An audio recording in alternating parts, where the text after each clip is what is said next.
Hi hello welcome back to my channel. എല്ലാവർക്കും ഇന്നത്തെ നമ്മുടെ വീഡിയോയിലേക്ക് സ്വാഗതം. അപ്പോൾ ഇന്നത്തെ നമ്മുടെ റെസിപ്പി നല്ല ടേസ്റ്റുള്ള ഒരു ചിക്കൻ കട്ട്ലേറ്റിൻ്റെ റെസിപ്പിയാണ്.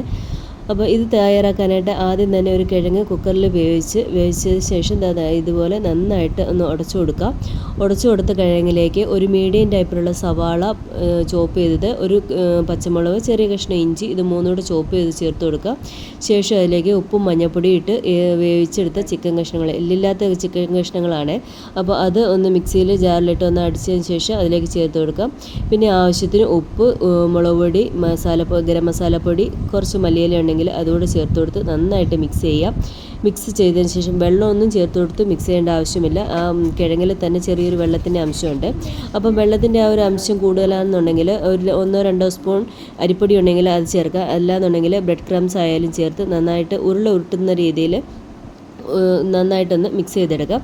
അപ്പോൾ ഇതേ മിക്സ് ചെയ്തതിന് ശേഷം കയ്യിലൊരല്പം എണ്ണ തടവിയതിന് ശേഷം ഇതുപോലെ കട്ട്ലേറ്റിൻ്റെ ഷേപ്പിൽ നമുക്ക് ചെയ്തെടുക്കാം. അതിനുശേഷം അതിൽ ഓരോ കട്ട്ലേറ്റും എടുത്ത് ഇതേപോലെ ബ്രെഡ് ക്രംസിലൊന്ന് മുക്കിയതിന് ശേഷം മുട്ടയുടെ മിക്സിലേക്ക് ഇതുപോലെ ഒന്ന് ജസ്റ്റ് ഒന്ന് കവർ ചെയ്യുക. ശേഷം വീണ്ടും ആ ബ്രെഡ് ക്രംസിൽ തന്നെ ഒന്നുകൂടെ കോട്ട് ചെയ്ത് ഇതേപോലെ എല്ലാം നമ്മൾ എടുത്തു വെച്ചിരിക്കുന്ന ആ ഒരു കട്ട്ലേറ്റിൻ്റെ എല്ലാം ഇതേപോലെ കോട്ട് ചെയ്തെടുക്കുക. അതിനുശേഷം നല്ല ചൂടായ എണ്ണയിലിട്ട് ഇതുപോലെ ഫ്രൈ ചെയ്തെടുക്കാം. ഫ്രൈ ചെയ്യാനിടുന്ന സമയത്ത് ലോ ഫ്ലെയിമിൽ വെച്ചിട്ട് വേണം ഫ്രൈ ചെയ്യാനായിട്ട്, അല്ലാന്നുണ്ടെങ്കിൽ പുറം ഭാഗം മാത്രം കരിഞ്ഞു പോകും. അതുപോലെ തന്നെ ഇട്ടാൽ ഉടനെ അത് തിരിച്ചിടരുത്, ഒരു മിനിറ്റിന് ശേഷം മാത്രം തിരിച്ചിടുക. അപ്പോൾ അതേ നമ്മുടെ നല്ല അടിപൊളി ചിക്കൻ കട്ട്ലേറ്റ് ഇവിടെ റെഡി ആയിട്ടുണ്ട്.